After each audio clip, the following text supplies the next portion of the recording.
近呢，看跌房价的人多了起来，那些炒房团又开始慌了，生怕房价又得往下掉。虽说很多炒房的人心里都明白，只要最后房价能猛涨，中间跌一跌也没啥大不了的，反正结局好就一切都好。但是这几年房价的跌跌不休，让大家学聪明了，他们开始意识到，那句只要最后能大涨，中间跌跌无所谓的话，其实还缺了2个关键前提。首先，房价得真的能大涨；其次，也是最重要的一点，你得能撑到房价大涨那天。万一没撑到那天，房子就没了，那后面房价再怎么涨，也跟你没啥关系了。那么现在的市场情况如何呢？大家是否看到了房价的大幅上涨？我查看了全国70个城市的房价数据，从9月底到现在，即使是深圳、上海、北京这样的一线城市，房价也没有太大的变化。虽然有些小区的房价可能上涨了3%甚至8%，但从整体来看，房价并没有明显的起色，大多数地方的房价仍在下跌。而且那些曾经上涨的小区，房价也在回落，有可能到了春节之前上涨的部分又会跌回去。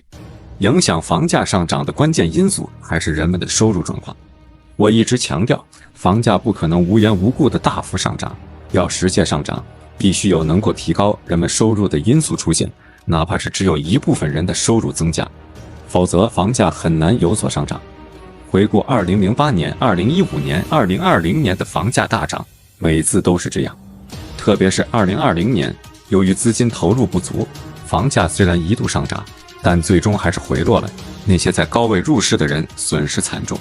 现在外面收入没涨，加上这几年房价的跌宕起伏，让那些想买房的人也不敢轻易下手去推高房价，他们可没那个胆量随便冲。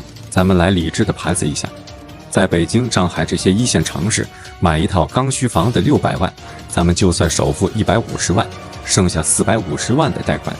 如果你打算用30年还清，那每年光是房贷就得掏出24万以上。要扛得起这个数，你的年收入至少得有50万。但咱们得面对现实，北京、上海的平均年收入也就8万多，要达到50万，那可是平均水平的6倍啊！在这些地方，年收入能超过50万的，绝对是凤毛麟角。能拿到25万以上的年薪，已经算是相当不错的工作了。现在让年轻人背上年入25万的房贷，他们肯定得三思而后行。这也是为什么上海、北京那些价格亲民的老房子卖得这么火，因为总价低，一般不会超过400万。买这样的房子，首付150万，贷款250万，每年房贷大约14万，这个负担相对来说还能接受。但如果价格再往上走，那可就真的吃不消了。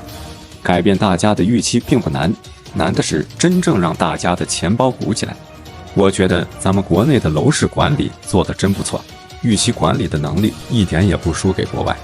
从9月底到现在12月初，2个月时间过去了。9月那时候提到的那些不利因素，比如居民债务水平、人口减少、城市化进程放缓等等，到现在有哪个有所改善了吗？一个都没有。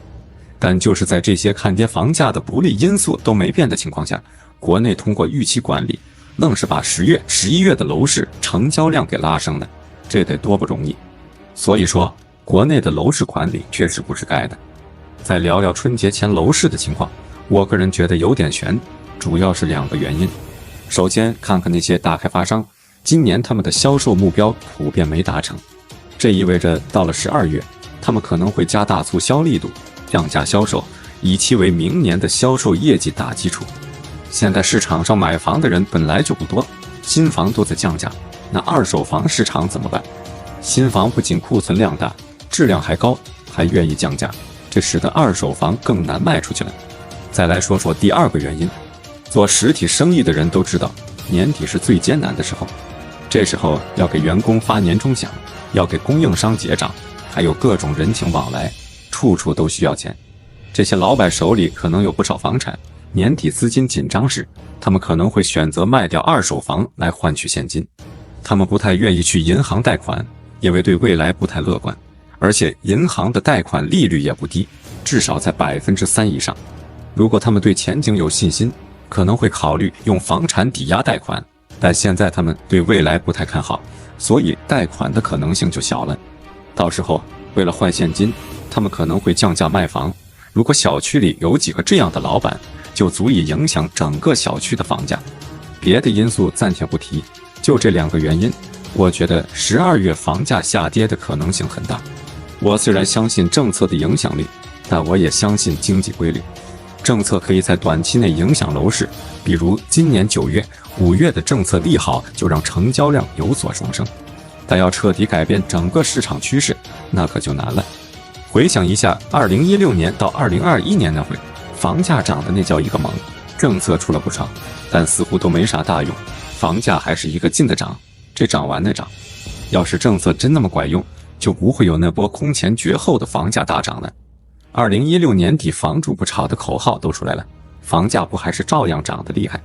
所以说，政策可能对短期的房价走势有点影响，但长期来看，它的影响力就有限了。我个人还有2个观点。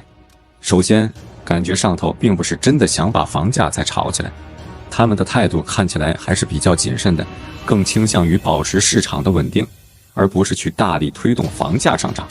其次，美联储的政策压力也不小，在这种情况下，我们很难再大规模的放水来刺激楼市。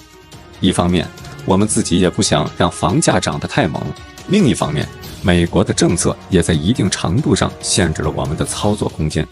说实话，那些整天说房价要大涨的人，他们自己心里也没多少把握。如果真的那么有信心，他们早就悄悄去楼市抄底了，哪还有功夫在网上一直叨叨个不停。